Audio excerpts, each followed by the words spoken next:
السلام علیکم اسٹوڈینٹس، امید ہے آپ سب خیریت سے ہوں گے۔ آج ہم کلاس 6 کے باب سوئم کے سبق نمبر 3 کی پڑھائی کریں گے، جس کا عنوان ہے غزوہ احد۔ غزوہ ایسی جنگ کو کہا جاتا ہے جس میں حضور پاک صلی اللہ علیہ وآلہ وسلم نے شرکت کی ہو۔ ہم اس کے الفاظ معنی دیکھتے ہیں۔ شکست، ہار، ناکامی، سپہ سالار، فوج کا سب سے بڑا افسر، کوہ پہاڑ، قیادت، رہنمائی، کمان، قیادت، منتشر، بکھرنا، اطاعت، پیروی۔ اب ہم اس کی ریڈنگ کرتے ہیں۔ غزوہ بدر میں قریش مکہ کے 70 افراد مارے گئے تھے، جن میں ان کے بڑے بڑے سردار بھی شامل تھے۔ مسلمانوں کے ہاتھوں انہیں ذلت آمیز شکست ہوئی تھی۔ وہ مسلمانوں سے اپنی شکست کا بدلہ لینے کے لیے بے چین تھے۔ چنانچہ 1 سال کی بھرپور تیاری کے بعد ابو سفیان نے 3000 افراد کا ایک عظیم لشکر تیار کیا۔ اس لشکر میں 3000 اونٹ اور 200 گھوڑے شامل تھے۔ جب حضور پاک کو کفار مکہ کی جنگی تیاریوں اور مکہ سے روانگی کی اطلاع پہنچی تو آپ نے صحابہ سے جنگی معاملات پر مشورہ کیا۔ وہاں مشورے سے یہ طے پایا کہ شہر کے اندر رہ کر جنگ کرنے کے بجائے شہر سے باہر جنگ کی جائے۔ مشرکین مکہ کا لشکر مدینہ منورہ سے تقریباً 5 کلومیٹر کے فاصلے پر واقع احد پہاڑ کے قریب پہنچ چکا تھا۔ نبی پاک صلی اللہ علیہ وآلہ وسلم 1000 کا لشکر لے کر 6 شوال 3 ہجری بروز جمعہ بعد نماز عصر مدینہ منورہ سے روانہ ہوئے۔ لیکن منافقوں کے سردار عبداللہ بن ابی نے راستے میں غداری کی اور یہ کہتے ہوئے اپنے 300 ساتھیوں کو لے کر مدینہ سے واپس ہو گیا کہ جنگی امور میں اس کے مشورے کو تسلیم نہیں کیا گیا۔ اب مجاہدین کی تعداد 700 رہ گئی تھی۔ عبداللہ بن ابی کا خیال تھا کہ مسلمانوں کے حوصلے پست ہو جائیں گے، لیکن اس کی یہ سازش کامیاب نہیں ہوئی۔ حضور پاک اپنے 700 صحابہ کو لے کر احد پہاڑ کے قریب پہنچ کر لشکر اسلام کو اپنے میدان جنگ میں اترنے کا حکم دیا۔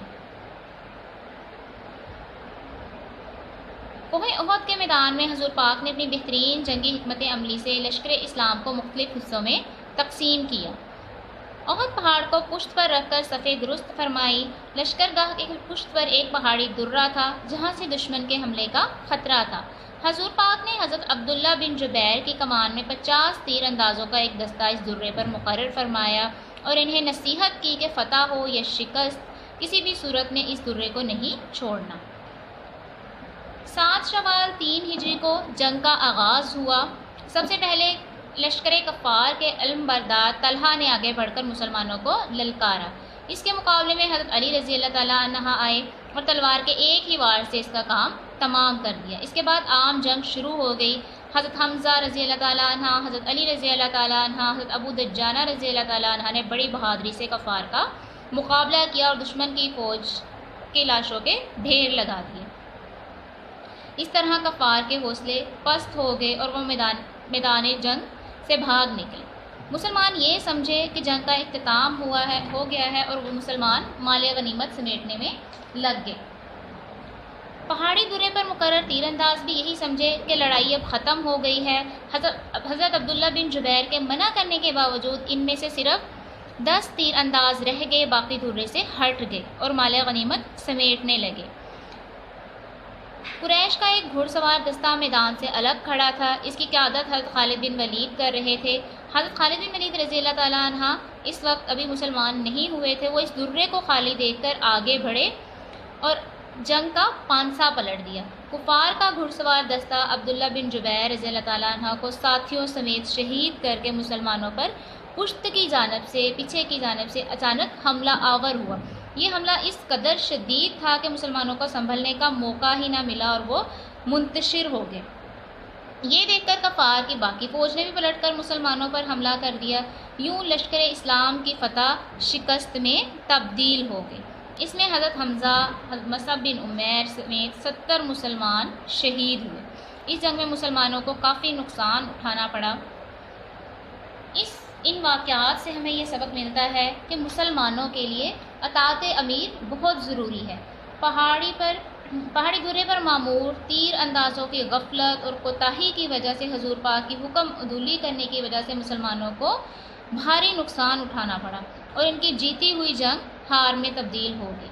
مسلمانوں نے یہ سبق ہمیشہ کے لیے سیکھ لیا کہ کسی بھی میدان میں کامیابی کے لیے حضور پاک کی اطاعت و فرمانبرداری اولین شرط ہے۔ مشق میں خالی جگہ ہے۔ کفار مکہ کے لشکر کا سپہ سالار ڈیش تھا، ابو سفیان۔ حضور پاک کو مدینہ منورہ پر کفار کے حملے کی اطلاع ملی تو ڈیش نے بھیجی۔ حضرت عباس بن عبد المطلب۔ غزوہ احد کا آغاز ڈیش ہجری کو ہوا۔ 3 سب سے پہلے لشکر کفار کے علم بردار ڈیش نے مسلمانوں کو للکارا۔ طلحہ۔ دشمن کے گھڑ سوار دستے کی کمان ڈیش کے ہاتھ میں تھی۔ خالد بن ولید۔ غزوہ احد کے حوالے سے درج ذیل خالی جگہ مکمل کریں۔ اسلامی فوج کی قیادت حضرت محمد صلی اللہ علیہ وآلہ وسلم کر رہے تھے، جبکہ اس کے برعکس کفار کی فوج کی قیادت ابو سفیان کر رہا تھا۔ اسلامی فوج کی تعداد 1000 تھی، جبکہ کفار 3000 تھے۔ اسلامی فوج کو ناکامی ہوئی، جبکہ کفار کی فوج کو کامیابی ہوئی۔ سوالات کے جوابات یہ آپ نے یاد کرنے ہیں، اس کے لیے آپ کو نوٹس پرووائڈ کر دیے گئے ہیں۔ Thank you.